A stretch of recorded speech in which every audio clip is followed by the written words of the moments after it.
Tersesat, oh tersesat. Haleluya. Ya, balik lagi di Domba Tersesat. Kita seperti biasa akan menjawab pertanyaan-pertanyaan dari teman-teman yang komen-komen di YouTube ataupun Instagram. Oke. Dan hari ini kita sudah mengumpulkan beberapa pertanyaan. Coba sini gue tanya. Ini. Dari Mama Kau. Mama aku. Tersesat, oh ya namanya akunnya. Tersesat, oh tersesat, haleluya. Salam Pendeta Yeri, saya mau tanya. Kan ada yang bilang ucapan adalah doa. Nah, kenapa doa saya yang dikabulin, yang jelek-jelek doang ya? Maka tidak ada ucapan bagus dari mulutnya. Berarti doanya banyak yang jelek-jelek. Iya. Tapi ini menarik ini. Kadang-kadang orang hanya membangun cara berdoanya, tapi tidak mempersiapkan diri untuk jawaban doanya. Oh. Nah, ya kan? Makanya kadang-kadang justifikasi jelek kan dari kita. Kita yang menentukan. Nah, makanya perlu sebuah kedewasaan dalam menerima jawaban doa. Bukan hanya bawa prayer list gitu. Iya. Contoh misalnya kita tanding basket nih berdua, ya kan? Kan karena kita berdua Kristen, Anda berdoa dulu dong. Iya.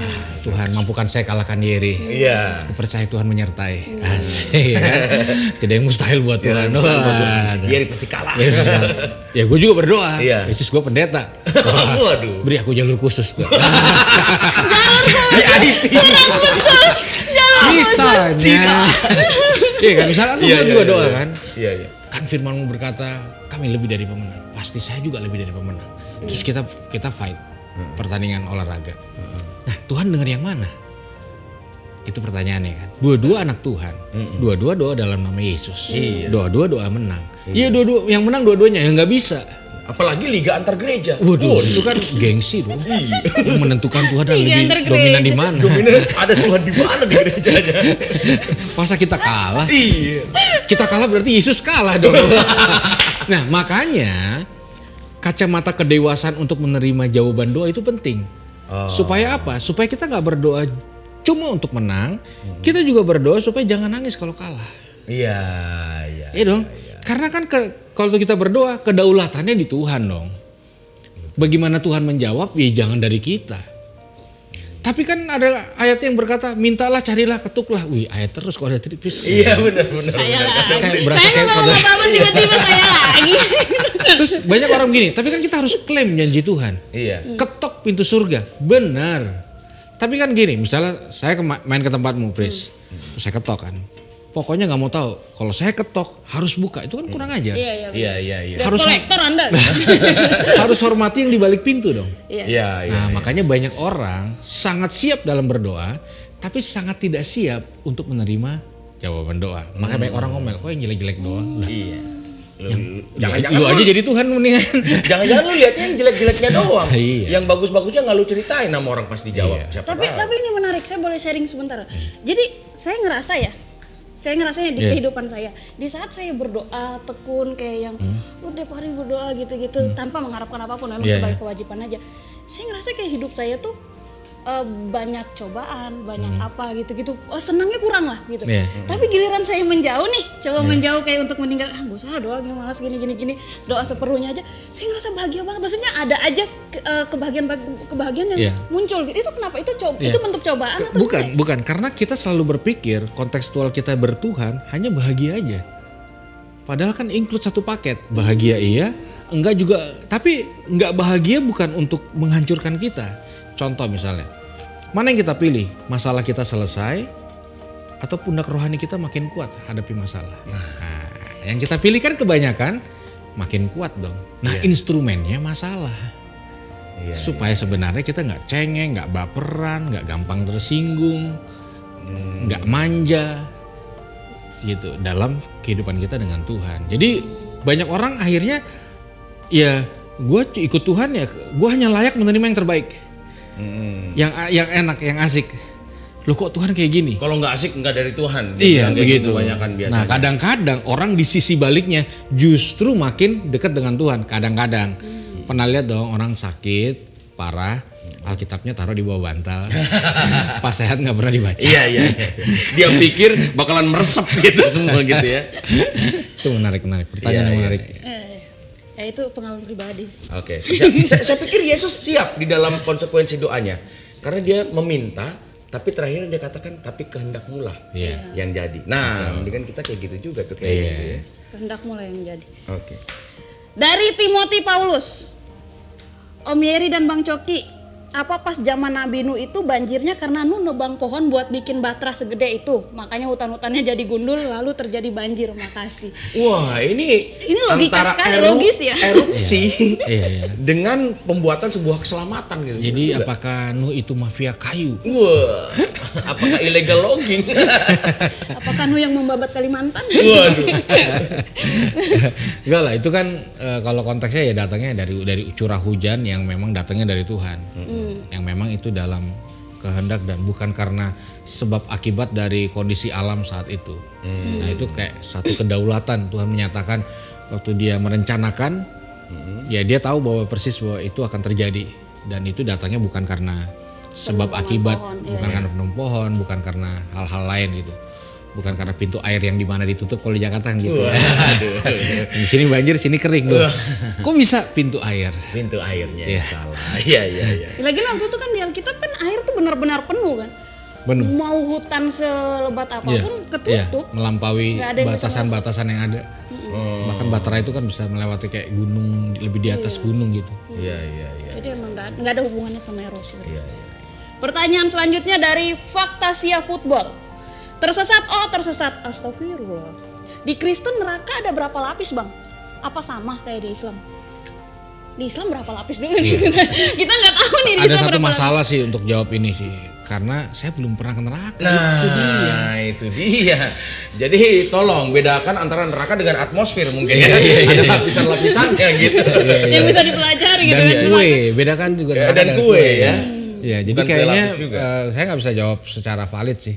Itu seperti apa, bentuknya seperti apa, lapisannya seperti apa, satu lapis berapa, dan kenapa bisa berlapis-lapis. Dan siapa yang menjaga di lapisan pertama dan kedua gitu ya. Intinya kalau dia mau tahu dia harus kesana dulu gitu. Iya, baru dia kasih tahu kita. Tapi ada ya, yang bolak-balik neraka ada ya. Ada yang naik. Ada. Semalam doang kan katanya. Walaupun kita tidak tahu juga. Iya, dan kita syukuri loh. Kita syukuri. Balik. Enggak kan kasihan. Lanjut surga juga ya. Aduh, Pak Pendeta. Sekarang dari Kelor Ars. Tersesat, haleluya. Apakah kalau pemerintah meringankan hukuman koruptor itu termasuk perilaku yang sesuai dengan ajaran Kristen, yaitu membalas kejahatan dengan kebaikan? Wah.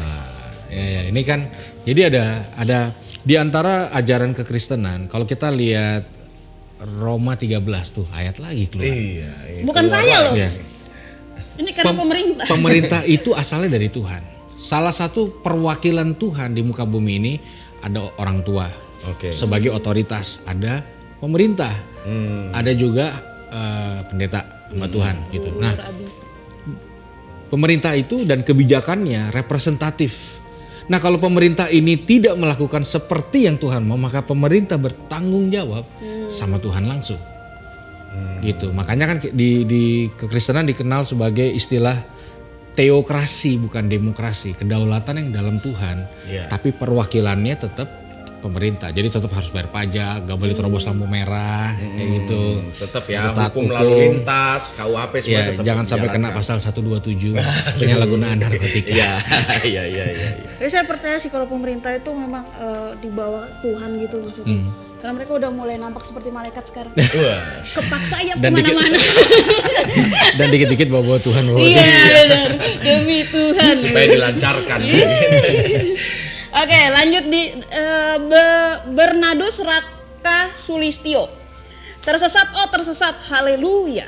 Bang Yeri mau nanya, kenapa Yesus disunat di usia muda dan apa nggak sakit? Kan zaman segitu belum ada obat bius. Makasih Bang. Ya, jadi zaman perjanjian lama tidak ada obat bius. Anestesi itu kan baru ya. Teknologi terbaru gitu. Iya. Dan semua disunat ya. Dan semua disunat. Iya. Jadi itu apakah sakit ya pastilah. Iya. Gitu. Terus ya itu kan bagian dari pengenapan tradisi. Lalu tapi yang Yesus ajarkan di kejadian-kejadian selanjutnya bahwa yang menjadi sejatinya adalah sunat hati. Bagaimana hal-hal yang tidak baik, hal-hal yang buruk, hal-hal yang najis, hal-hal yang nggak berkenan itu disunat dalam hati kita. Jadi pemaknaannya berpindah ke situ. Nah makanya orang tuh dikatakan jagalah hati dengan segala kewaspadaan. Karena dari situ terpancar kehidupan. Hati menjadi instrumen. Jadi gini, Tuhan tuh berhak tinggal di mana aja. Tapi dia memilih tinggal di dalam hati kita. Makanya dia perlu ruang hati yang luas dan juga ruang hati yang bersih. Gitu. Kan sakit juga kalau hati diproses. Masa hati disunat juga gitu. Iya betul juga. Dia nanya disunatnya kenapa di usia muda. Waktu itu umur 8 hari kan? Iya. Memang udah tradisi. Itu sana, tradisi. Ya? Ada tradisi bar mesbah, ada banyak tradisi adat Israel yang dilakukan sejak seseorang usia muda tuh banyak. Iya. Ya tadi juga. Terjawab ya. Kalau hati Anda disunat akan jauh lebih sakit prosesnya sepertinya ya. Daripada 8 hari disunat ya. Dari Firmanto Gigi. Tersesat. Haleluya. Pendeta Yeri mau tanya, kenapa di Alkitab tidak dijelaskan tentang zaman dinosaurus? Sebenarnya zaman dinosaurus itu dijelaskan di Alkitab atau enggak sih Pak Pendeta? Kalau ahli teologi ya